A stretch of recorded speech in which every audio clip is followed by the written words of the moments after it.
Un conte de Charles Perrault, le chat botté. Un meunier ne laissa pour tout bien à 3 enfants qu'il avait que son moulin, son âne et son chat. Les partages furent bientôt faits. Ni le notaire, ni le procureur n'y furent point appelés. Ils auraient eu bientôt mangé tout le pauvre patrimoine. L'aîné eut le moulin, le second eut l'âne, et le plus jeune n'eut que le chat. Ce dernier ne pouvait se consoler d'avoir un si pauvre lot.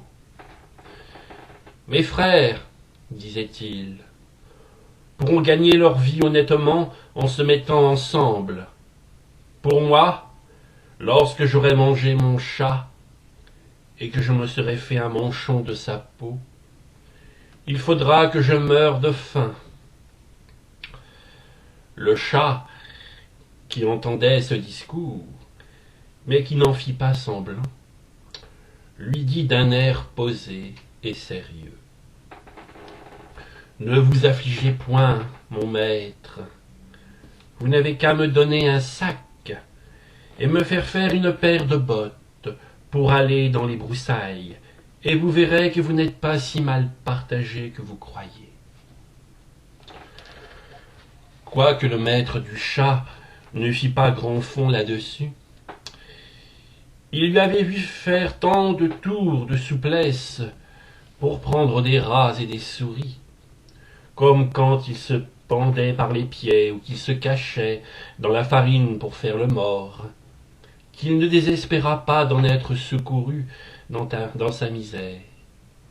Lorsque le chat eut ce qu'il avait demandé, il se botta bravement, et mettant son sac à son cou, il en prit les cordons avec ses 2 pattes de devant, et s'en alla dans une garenne où il y avait grand nombre de lapins. Il mit du son et des lacerons dans son sac, et s'étendant comme si lui était mort, il attendit que quelques jeunes lapins, peu instruits encore des ruses de ce monde, vint se fourrer dans son sac pour manger ce qu'il y avait mis. À peine fut-il couché qu'il eut contentement. Un jeune étourdi de lapin entra dans son sac, et le maître chat, tirant aussitôt les cordons, le prit et le tua sans miséricorde. Tout glorieux de sa proie, il s'en alla chez le roi et demanda à lui parler. On le fit monter à l'appartement de sa majesté, où étant entré, il fit une grande révérence au roi et lui dit: « Voilà, sire, un lapin de Garenne, que monsieur le marquis de Carabas, c'était le nom qu'il lui prit en gré de donner à son maître, m'a chargé de vous présenter de sa part. »« Dis à ton maître, répondit le roi, que je le remercie et qu'il me fait plaisir. » Une autre fois, il alla se cacher dans un blé, tenant toujours son sac ouvert, et lorsque 2 perdrix y furent entrés, il tira les cordons et les prit toutes les 2. Il alla ensuite les présenter au roi, comme il avait fait le lapin de Garenne.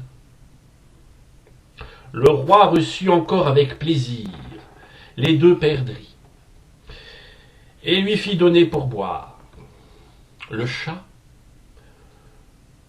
continua ainsi pendant 2 ou 3 mois à porter de temps en temps au roi du gibier de la chasse de son maître.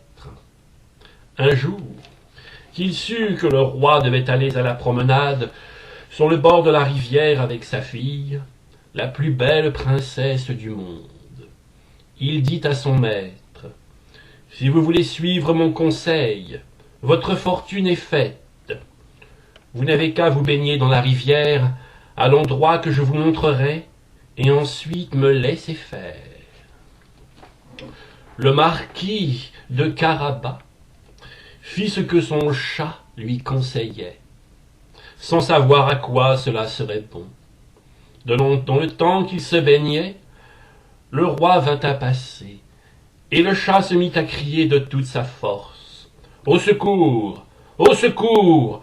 Voilà monsieur le marquis de Carabas qui se noie !»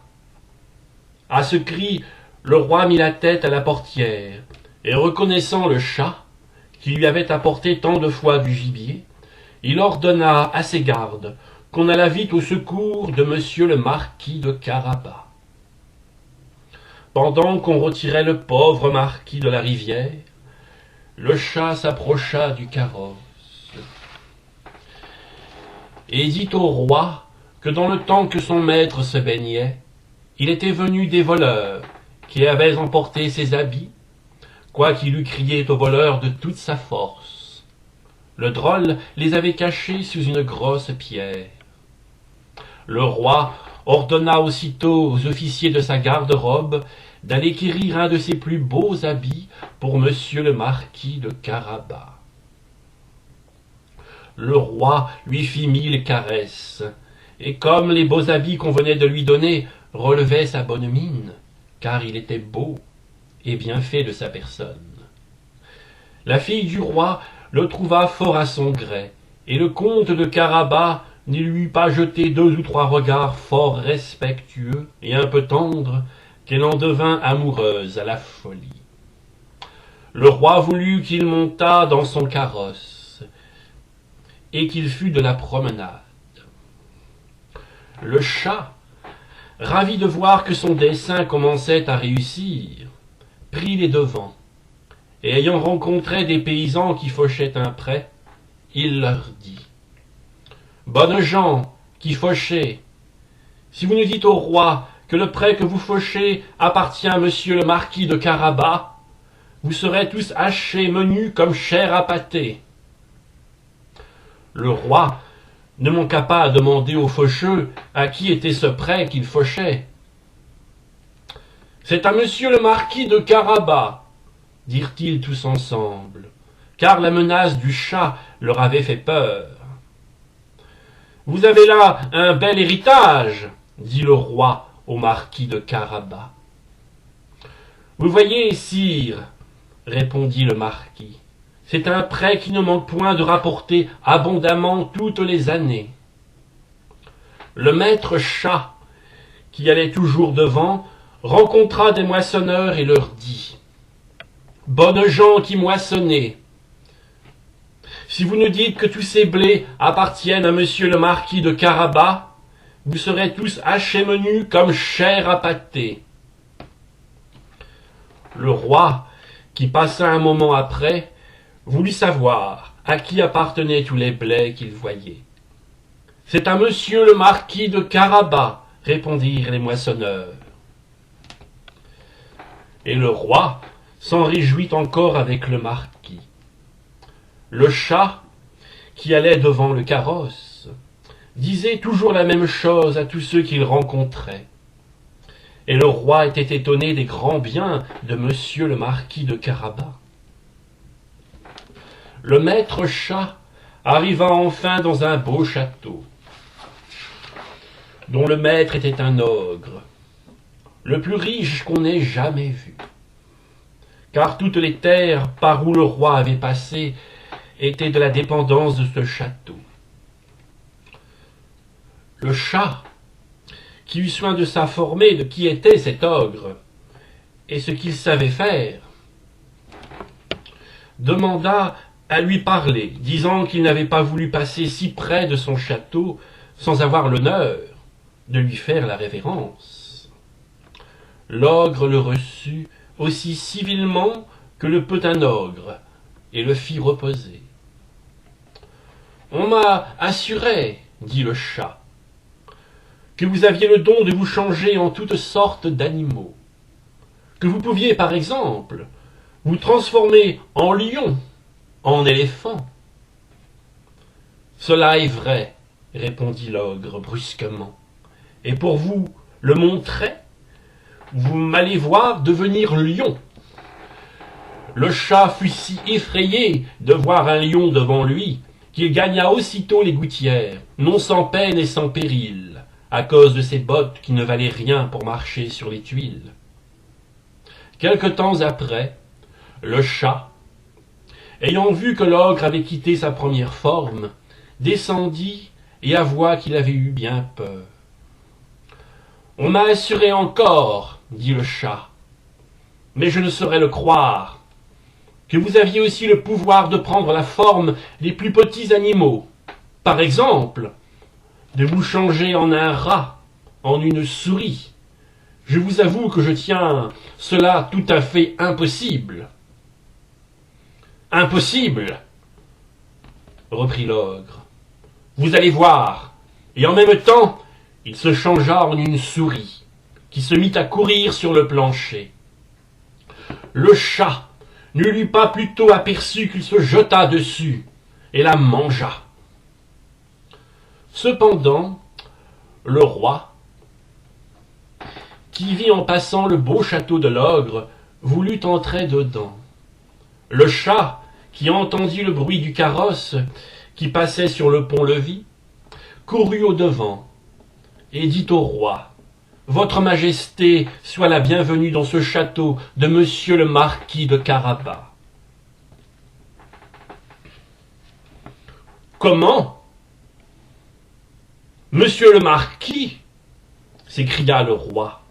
« Ce château est encore à vous. Il ne se peut rien de plus beau que cette cour et que tous ces bâtiments qui l'environnent. Voyons-les dedans, s'il vous plaît. » Le marquis donna la main à la jeune princesse, et suivant le roi qui montait le premier. Ils entrèrent dans une grande salle, où ils trouvèrent une magnifique collation que l'ogre avait fait préparer pour ses amis, qui le devaient venir voir ce jour même, mais qui n'avaient pas osé entrer, sachant que le roi y était. Le roi, charmé des bonnes qualités de monsieur le marquis de Carabas, de même que sa fille, qui en était folle, et voyant les grands biens qu'il possédait, lui dit, après avoir bu 5 ou 6 coups : « Il ne tiendra qu'à vous, monsieur le marquis, que vous ne soyez mon gendre. » Le marquis, faisant de grandes révérences, accepta l'honneur que lui faisait le roi, et dès le même jour épousa la princesse. Le chat devint grand seigneur, et ne courut plus après les souris, que pour se divertir.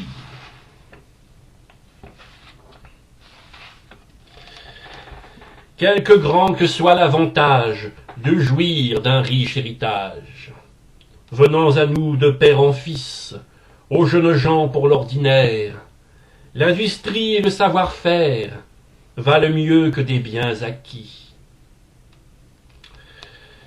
Si le fils d'un meunier, avec tant de vitesse, gagne le cœur d'une princesse, et s'en fait regarder avec des yeux mourants, c'est que l'habit, la mine et la jeunesse, pour inspirer de la tendresse, n'en sont pas des moyens toujours indifférents.